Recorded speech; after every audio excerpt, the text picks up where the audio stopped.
Arcane Season 2 just ended and whew, what a ride!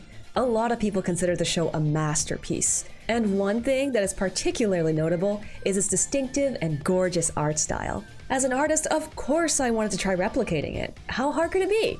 Well, we'll see about that. The animation studio that worked on Arcane is based in France, and they're called Fortiche, or Fortiche, croissant. Founded in 2009, they've been around for a while, working on projects with their signature look, a beautiful hand-painted style that combines 3D and 2D. I've heard some people say that it's a simple or easy style, but honestly, it doesn't look easy to me at all. Maybe, well, it's because, well, my art looks like this. I'm not a painter, but let's get started anyway. So one thing I noticed about their faces is that there are a lot of graphic angular shapes, but where do these shapes come from? In fact, these shapes actually look kind of familiar. Kind of like an old friend that I'm very well acquainted with, the Asaro head. The Asaro head is a simplified head that is used by artists to study the planes of the face. It's useful for figuring out where the shadows go in different lighting scenarios. Typically, the plane changes are very sharp in order to exaggerate the differences between the planes and make it easier to understand. And in some ways, it actually looks pretty similar to the Fortiche style. This means that the shapes that you can see in these faces are not random, but heavily based in fundamentals and knowledge. So that should make it easier to learn, right? I start by finding an image of Jinx that I liked and copying it to see what I could observe from it. When doing studies, I think it's important to actually draw to force yourself to observe carefully, because just looking will only get you so far. Right now, I'm trying to capture her likeness. She has really big eyes and a small nose, kind of like an anime girl, actually. Maybe that'll make it easier for me to draw. But anyway, when I'm done with the sketch, it looks like this, but it doesn't look anything like the style I'm going for. How do they manage to get it to look so painterly? We paint.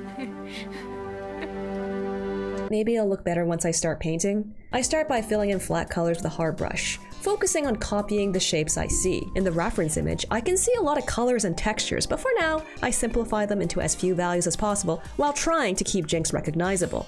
And I do this for two reasons. The first is, I really suck at color a lot.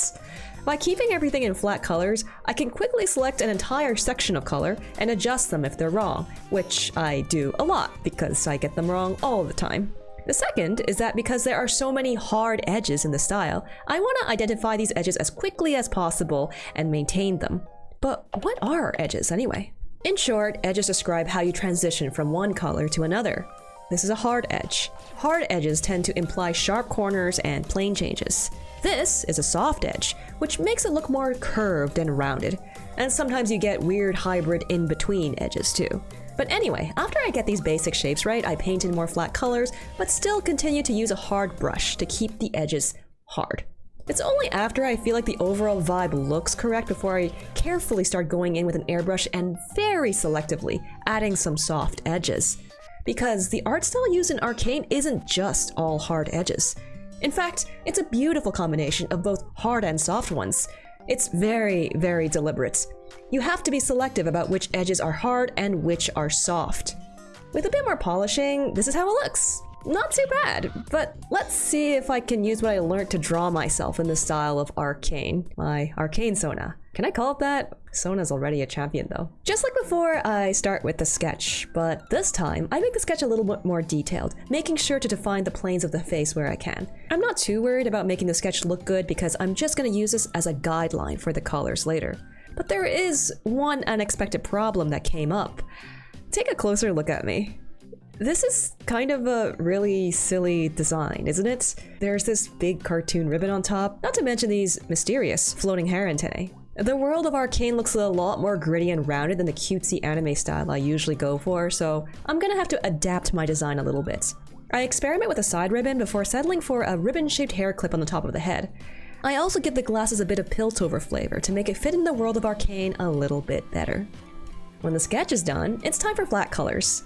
Though this time, I keep the various elements separated into different layers to keep things easy for myself. Again, I try not to overcomplicate the shading at this point. But I'm also starting to notice some patterns about this art style. There's a couple of places they tend to prefer to put these highlights and shadows, and we can take a look by examining the 3D model. The highlight in the inner eye corner is probably one of the most distinctive things about it. And combining it with the hard-edged top and bottom eyelids gives it that unique Arcane-like look. But also worth paying attention to is that the eye sockets, especially near the nose, have dark shadows, though they blend out softly as they move towards the edge of the face. And they form a hard edge with the keystone and the edge of the nose, but the shadow softens as it travels down the nose. The plane changes of the nose itself are also clearly visible, but are defined a little more subtly. On the other hand, the lips and eyebrows are very, very clearly defined.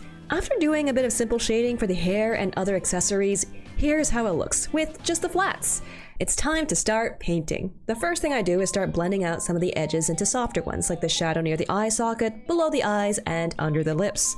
It's already not looking too shabby. I keep adjusting and tweaking as I go, making sure I have a lot of screenshots from the show on my reference board. Did I mention reference is important? I keep checking back to make sure I'm being as accurate as I can. I also start working on the glasses, making sure to find a good reference because I'm really bad at drawing glasses. Though, if you think about it, that doesn't really make sense, does it? How can I be bad at drawing glasses? I draw them so often. But here's the thing. I mostly just draw 2 circles and then call it a day. I don't even draw these side bits. They're called temples, I think.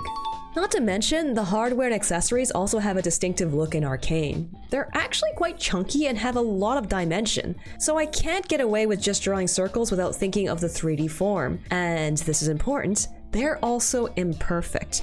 Nothing is ever a completely perfect circle. They look organic and hand-drawn, which is great for me because I'm terrible at drawing circles. When I'm done with the glasses, it's time for the hair. I am not looking forward to this.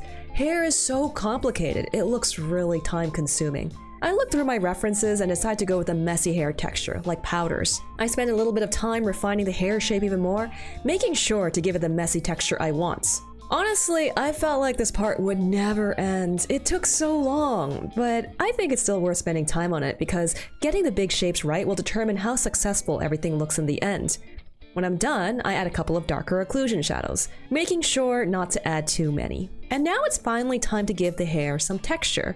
This part was pretty annoying too. I'm careful to keep the values of the textures pretty tight so that I don't mess up my shapes, and I add some small brush marks here and there to imply texture. When I get to the shadow portion of the hair, fortunately, I realize I could just scribble everywhere with a low opacity brush. This part is less important, it isn't the focal point, so I can get away with being a little bit lazy. Remember, work smart, not hard. I continue to paint and refine, but something is really bothering me here. I tried to copy the shading on the face as best as I could, but it doesn't look colorful enough. Somehow, it looks boring. What's the problem? Well, like I mentioned earlier, I'm pretty bad at color. So one thing I did notice at first is that the highlights tend to be a lot cooler or bluer than the rest of the face. So I quickly make some adjustments with the tone curve. But there's an even bigger problem looming. Can you see where? It's with the eyes. I did the best I could, but I think I got too focused on trying to get the shapes and values right, and I ignored the anatomy and construction of the eye. Let's take a closer look to see what I got wrong. First of all, notice that the eyelashes in Arcane are actually solid black, and they make a sort of 3D visor shape over the eye. I just have my eyelashes painted on like it's eyeliner. Another thing to note is that the irises and pupils are actually completely round. They're circles. This is so obvious that I can't believe I missed it.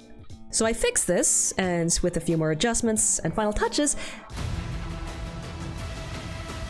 this is what the final result looks like. What do you think? I think it turned out all right. I still struggle a lot with color, and painting this took a really long time. And it still doesn't quite look as hand-painted and organic as the show. Then again, the artists working at Fortiche are masters of their craft, and I can't really hope to come close to them. So this is my best attempt for now. Hopefully you were able to learn something from it too. If this video felt a bit too complicated, I also have others that detail how I learned to draw faces in other styles. So check them out if you're interested. But anyway, I hope to catch you next time. Bye-bye!